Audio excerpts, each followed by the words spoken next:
changer. L'église doit jouer son rôle. Normalement, l'église doit être toujours dans l'opposition au nom du bien du peuple. L'église ne peut pas être au pouvoir. L'église est toujours dans l'opposition pour dire à ceux qui sont dans le pouvoir, faites mieux. Vous avez fait bien, ok, mais faites mieux. Oh, ici, vous ne faites rien. C'est ça le rôle de l'église. L'église est toujours du côté des faibles, du côté des petits. Et ça ne va pas changer aujourd'hui. Parce que vous oubliez l'avenir. Demain, après-demain, Fachi ne sera plus au pouvoir. C'est peut-être quelqu'un d'autre qui sera au pouvoir. Vous demanderez quoi au cardinal de l'époque, de ce temps-là? Vous lui demanderez quoi? De soutenir. Hein? L'autre là qui sera au pouvoir, après 10 ans, après 20 ans. Pensons à l'avenir. Pensons à l'avenir. L'église doit jouer son rôle. Interpeller le pouvoir. Poser des questions aux gens du pouvoir. Et les secouer. C'est ça le rôle de l'église. Parce que s'ils ne sont pas secoués, ils ne feront rien. Ils ne feront rien. Je vous le répète, ils ne feront. Il faut les secouer. Le pouvoir politique est en lui-même corrupteur. Il corrompt. C'est-à-dire que quelqu'un peut être animé de bonne foi. Mais quand il est là, le pouvoir peut le corrompre. Alors l'église est là, comme le coq du memento, pour dire à ceux qui sont au pouvoir, Cocorico!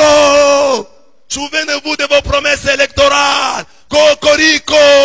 Vous avez dit, vous mangerez et vous vous rassasierez. Nous ne nous sommes pas encore rassasiés. On n'a même pas encore mangé. C'est ça le rôle de l'église. C'est ça le rôle prophétique. Et aujourd'hui, quand nous prêtres nous parlons, oh, laissez seulement les pastorats devenir politiciens. Non, moi j'ai pas envie de devenir politicien. Moi je fais mon travail. Dans la Bible, Moïse parlait à Pharaon. Dans la Bible, Nathan parlait à David. Aujourd'hui, moi je parle aussi aux politiciens. Parce qu'ici, si j'interpelle les médecins, je fais la médecine. Si je dis médecin, soignez bien les malades, j'ai fait la médecine. Si je dis aux avocats, avocats, plaidez bien la cause de vos clients, le droit. Maintenant quand je dis politiciens, veillez aux conditions sociales de votre population, j'ai fait la politique. J'ai prêché l'évangile adressé aux politiciens. Il y a un évangile adressé aux militaires. Jean-Baptiste, les militaires viennent. Et nous, qu'allons-nous faire? Vous les militaires faites ceci. Et nous les collecteurs d'impôts, vous faites ceci. C'est la même chose. Amen. Amen. Vous comprenez? Et vous qui avez vos frères et vos sœurs au pouvoir, si vous mangez, votre ventre là n'est pas le Congo. C'est vous qui mangez. Si vous mangez, ce n'est pas la nourriture ou la gloire. Nous, on ne mange pas. On a besoin de manger. On a besoin de manger. Tant qu'on n'a pas mangé, on ne va pas parler.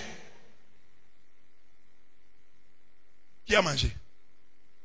Vous aviez mangé? On vous a promis 3 repas par. Vous en avez combien? Qu'on ne parle pas. Qu'on ne parle pas. Est-ce qu'on fait la politique? On interpelle. De la même manière qu'on interpelle les militaires, les médecins, les avocats, les juges. On interpelle aussi les politiciens. Et on n'a pas envie de faire la politique. La politique est sale. La politique c'est ça. C'est pourquoi nous prions pour eux. Pour qu'ils ne se salissent pas d'avant. Un politicien a demandé à un prêtre il y a longtemps. Oh prêtre, dans la messe là, vous ne priez pas pour nous. Toute la messe là, je ne vois pas un endroit où vous priez pour les évêques. Mais il n'y a pas un endroit où vous priez pour nous les politiciens. Alors, le prêtre a été très bien inspiré. Il a dit aux politiciens, vous savez, quand est-ce qu'à la messe nous prions pour vous? C'est quand nous disons, délivre-nous du mal. Délivre-nous du mal. Délivre-nous des mauvais politiciens. Délivre-nous des mauvaises politiques. Mais si les politiciens font le bien, nous sommes les premiers à les acclamer. Nous sommes les premiers à les encourager. Parce que nous voulons le bonheur du peuple. Amen.